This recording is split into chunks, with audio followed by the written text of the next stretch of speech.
Sports that require pivoting or abrupt stops with twisting and change of direction put the knee at risk for injury. The most common serious knee injuries often involve tearing soft tissues, such as the anterior cruciate ligament or ACL. If not managed properly, these injuries can make it difficult to perform daily activities, limit or stop participation in sporting activities, and also put the knee at risk for further problems.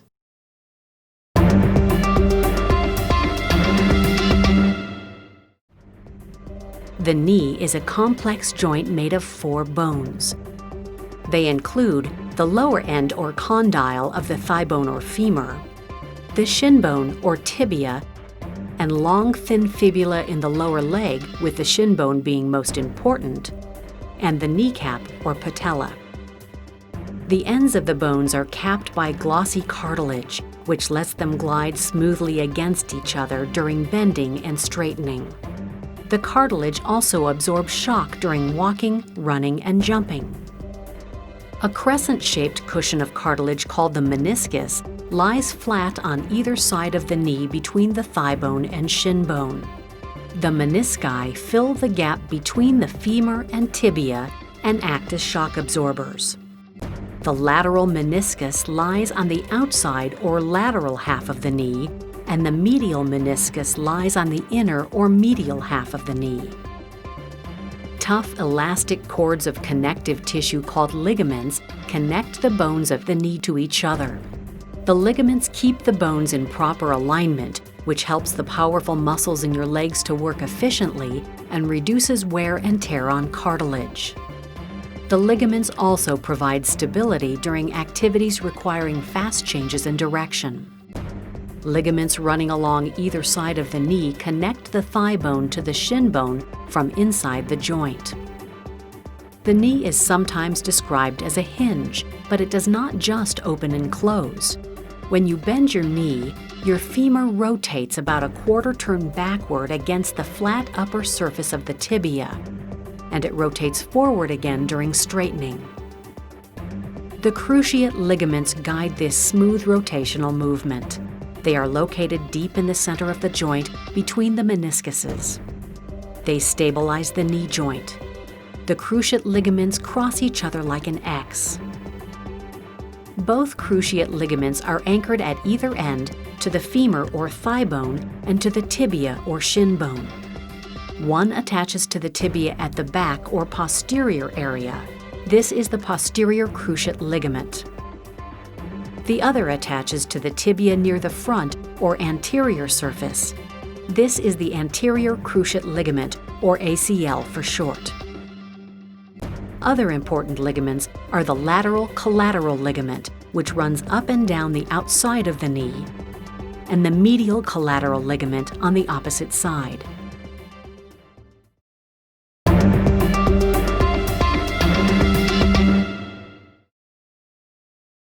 Tearing a ligament is one of the most common serious knee injuries.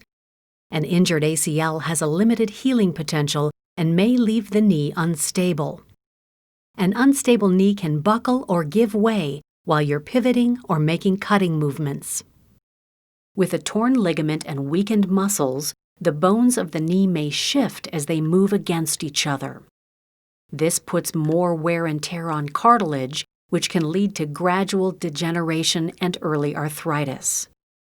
An accident serious enough to tear the ACL may also directly damage cartilage, particularly a meniscus. Any knee ligament may be injured from a forceful, awkward movement or an accident, but certain kinds of activities are more likely to cause damage. The ACL is often injured during cutting movements, which are common in sports such as basketball, soccer, lacrosse, and football. Downhill skiing is also an activity frequently associated with ACL tears. Soccer and basketball are about 3 times more likely to cause ACL injuries in women and teenage girls than in men or teenage boys. An ACL injury in a young adult usually requires surgical reconstruction of the ligament before the person can resume unrestricted sports and is often necessary for resuming normal daily activities. Growing children and adolescents or older people with other health concerns may be advised to try non-surgical therapy first. The posterior cruciate ligament, or PCL, is usually injured by a direct blow or a bad fall onto the knee. Only the most serious PCL injuries benefit from surgical reconstruction. The medial collateral ligament, or MCL, is often injured at the same time as the ACL. However, unlike a torn ACL, the MCL usually heals well if it is protected during the healing period. It does not often need surgical repair. Early surgical repair may be required for significant injuries of the lateral collateral ligament, or LCL, a complex ligament that runs from the thigh bone to the smaller shin bone or fibula.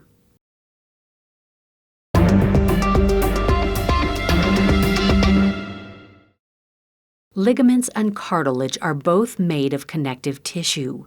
Like many connective tissues, they have very few repair cells and a sparse blood supply. This greatly limits their ability to heal naturally, which is why surgical repair is so often considered when they become injured. ACL injuries are common in active people. In most cases, the tear in the ligament is complete rather than partial. A person with an injured ACL usually recognizes right away that the injury is serious. A pop may be heard or felt inside the knee, which becomes painful as it swells rapidly. It may be difficult to fully straighten or bend the knee, and it may feel unstable on standing. Some people with an ACL injury can limp or walk carefully, while others may need crutches for several days. An injury forceful enough to tear the ACL may also damage other ligaments and some portion of the joint cartilage. As mentioned earlier, the MCL along the inside of the knee is often injured at the same time as the ACL, but usually can heal on its own. A meniscus may also be injured, but a torn meniscus may not heal on its own. Surgical repair is important to preserve its smooth gliding and cushioning action and to reduce the risk of early arthritis. Repair of a torn meniscus and reconstruction of a torn ACL are often done during the same operation.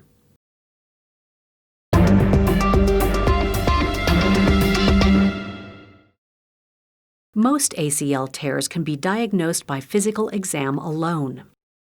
The orthopedist will test the range of motion, strength, and stability of the knee and note any abnormal movements. An MRI, short for magnetic resonance imaging, can be useful to confirm the diagnosis or to determine the extent of any other injuries. X-rays may be useful to show any bone breaks called fractures. Ligaments do not show up on X-ray exams.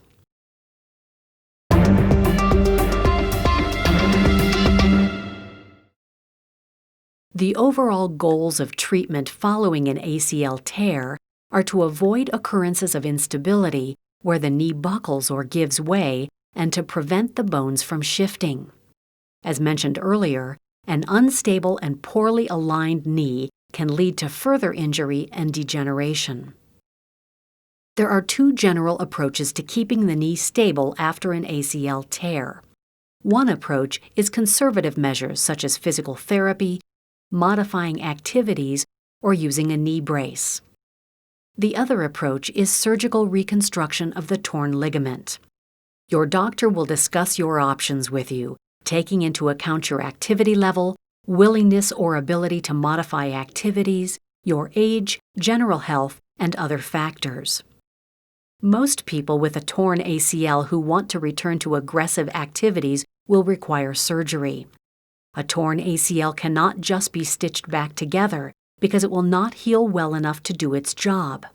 Instead, the damaged ligament must be replaced with graft material along its entire length. Activity level is more important than age when considering ACL surgery. Other considerations include prior injuries and problems with the same knee, such as existing arthritis, whether you can or want to avoid high-risk activities, and how well you'll be able to follow a program of exercises following surgery. Restoring function and preventing instability after ACL reconstruction requires following a prescribed exercise program in the weeks or months before and after surgery. Following this program reduces the risk of complications and permits return to work or sports as quickly and safely as possible. The program of exercises to be done before surgery is the foundation for a smooth and rapid recovery. The goal is to regain a full range of knee motion before surgery. When a knee is stiff, swollen, and without full range of motion at the time of surgery, regaining free motion after surgery is much more difficult. Your doctor will write a prescription if you need to visit a physical therapist to learn the required exercises. Most people do these exercises independently at home. Ideally, the exercises will restore the ability to straighten out the leg fully with the knee locked to avoid the risk of permanent stiffness after surgery. Patience and persistence are key. It can take 3 weeks or more from the time of injury to achieve a full range of motion. Your doctor may or may not wait until you have achieved a full range of motion before undertaking surgery. Reconstruction of a torn ACL requires using a graft, either from your own body or from a donor. A graft from your own body may be taken from the middle third of the patella tendon, the kneecap tendon, or from one of the hamstring tendons. Donor tissue comes from a cadaver. It is sterilized and specially treated to discourage infection. The donor material may come from a patella tendon or from an Achilles tendon in the back of the ankle. Your options concerning graft materials are an important part of your discussion with your orthopedic surgeon. You may have a choice of anesthesia. You may be asleep throughout the procedure and not be aware of anything that is going on. Or you may receive drugs to keep you relaxed, along with an injection around your lower spinal canal to numb the lower half of your body. Either way, your doctors will pay close attention to your comfort. The specific procedure for reconstructing a torn ACL depends on many factors. These include the choice of graft material and the surgeon's preferred technique. However, all ACL reconstructions include the following basic steps.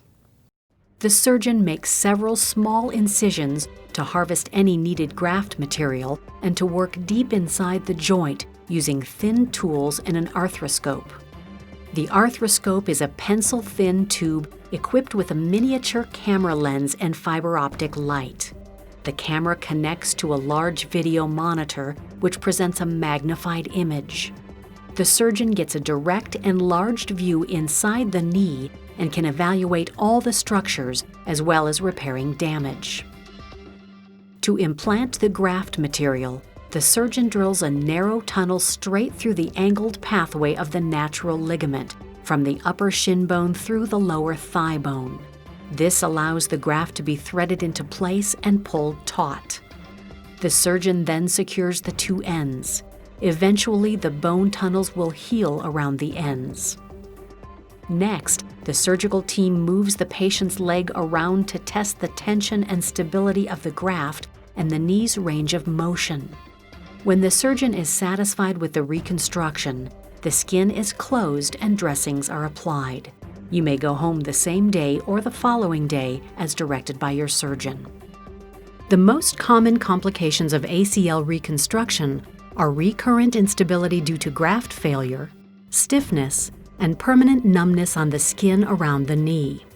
A less common complication is chronic pain. Rare complications include infection and blood clot.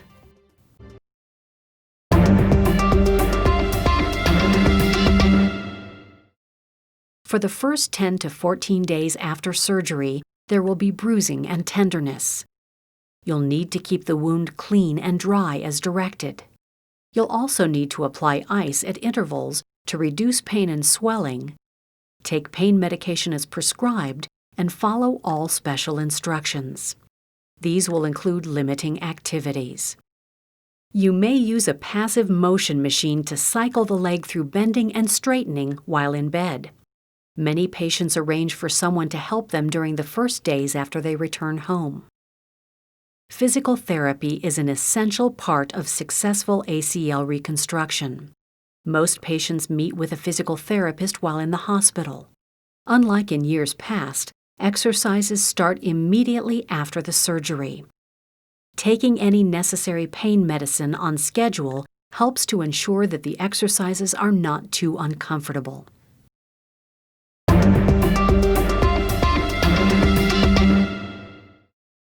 Postoperative therapy is generally divided into 4 phases. The first phase lasts for about 1 week and requires doing the prescribed exercises every hour that you are awake. Exercises usually include extensions, heel slides, ankle pumps, and straight leg raises. The goals are to minimize swelling, maintain the ability to lock the knee straight, and practice bending the knee to about a right angle. By the time of the first postoperative visit to the surgeon, you should be able to straighten the surgical leg equal to the other leg, bend the knee past a right angle, have good muscle control, and have swelling under control. The second phase spans about the 1st to the 5th week after surgery. The goals of this phase are to maintain the ability to lock the knee straight, increase bending equal to the other knee, regain quadriceps and hamstring strength, and regain a normal walking pattern without a limp. The Phase 2 exercises include those from Phase 1 plus exercises to build strength, such as stationary bicycling, light leg presses, and use of a stair stepper. These are performed as swelling and comfort allow, not every hour. Phase 3 begins after you've regained a full range of motion and about 70 to 75% of the strength you had before surgery. The third phase focuses on continuing to build strength while maintaining a full range of motion. With guidance from a physical therapist, functional exercises may be introduced, such as light running and balance board work. You may also do plyometric exercises, which are designed to produce fast, powerful movements, such as jumping up and landing on both feet.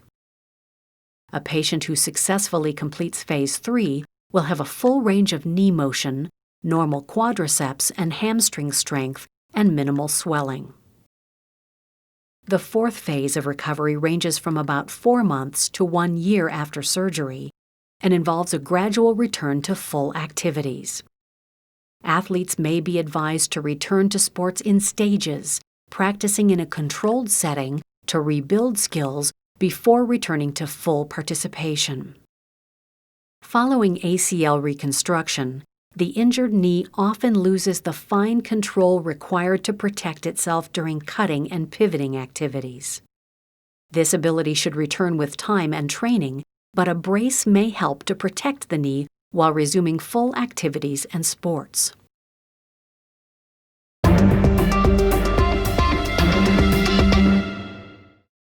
Surgery is not necessarily the best option for all patients with a torn ACL.